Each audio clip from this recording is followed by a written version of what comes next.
Maybe the best part about wrapping up this series is we're not going to put you through that title package again. Hey, we're so glad that you're here, glad that you're joining us online, glad you're joining us after SNL, and for those of you who are watching by television, thrilled that you're here.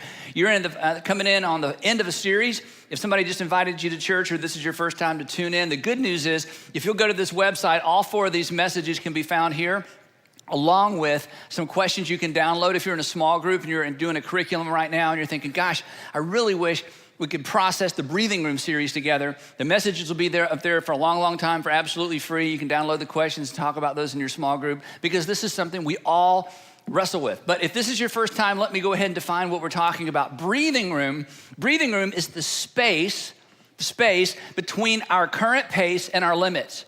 Breathing room is the space between our current pace, our financial pace, our schedule pace, our emotional state. It's the space between our current pace, where we currently are, and our limits.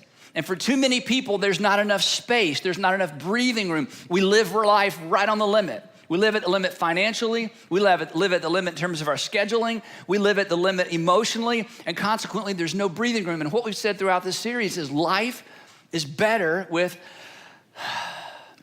breathing room. So we've been talking about how to create space in our schedule, how to create space financially. And today we're going to talk about how to create space relationally. Because here's the problem. The problem is in our effort to get the most out of life, we continue to squeeze one thing after another, and eventually in trying to squeeze that last thing in,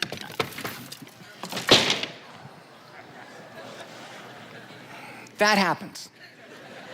Now, some of you've had this happen, haven't you? You went home and you saw a single email, and it was just one more email after a series of emails with that same person, and you found yourself in a puddle.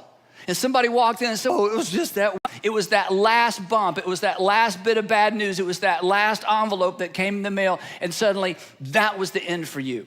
And in an effort to cram one more thing into the schedule, one more thing in emotionally, one more thing in financially, eventually there was a meltdown. There was a breakdown. Some of you are on the verge of this in your marriage. Some of you are on the verge of this with your kids. Some of you are on the verge of this in the critical relationships, in a critical relationship in your life. Some of you have already had this in a relationship in the past, and you've sworn to yourself, I'm never gonna go back there. I'm never gonna allow there to be such little space that there's no margin, and consequently there's no breathing room, and I lose another relationship. I lose another love of my life. I alienate myself from my kids again. And yet you're back into those same old habits. Because as we said in the beginning, relationships thrive where there's breathing room. Relationships die when we're living at our limits because you can't be efficient in a relationship. So today, as we wrap up this series and we're gonna talk specifically about relationships, I wanna tell you my personal breathing room story and how I came far closer to this than I like to think about. And the part of this you don't know is that you were involved. Now, if you were here 13 years ago, I told this story. And so this is a repeat if you were here 13 years ago. Some of you were just finishing high school 13 years ago, and it didn't make any sense then, but maybe it'll make some sense now. 17 years ago, we launched North Point. At that stage in my life, we had 2 kids in diapers, and Sandra was pregnant with our 3rd child. And for those of you who've ever launched an organization or begun something that you're excited about, it is extraordinarily time consuming. One of the things that we did is we read a book together, our leadership team, by Michael Gerber called The E-Myth, or The E-Myth Revisited. Some of you've read the book. It's a great book. And one of the things he recommends you do as an organization is that you create an organizational chart that represents how large you want your organization to ultimately be. And we wanted to create a church that was so big that would actually impact an entire community or perhaps an entire city. So the 6 of us sat down and we created this giant organizational chart. And then he said, now you put somebody has to put their initials in every single box in the organization so that everybody will know what they have to do, and then you work your way out of those boxes, which is a great strategy. Except at the end of the exercise, we all had our name in about 20 or 30 boxes, which meant there was a lot to do, but we were so excited.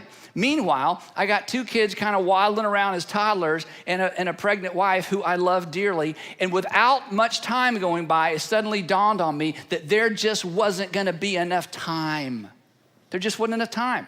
I love my work, I love my family, but there just wasn't enough time. If I stayed at work until everything got done, I would never be home. If I stayed at home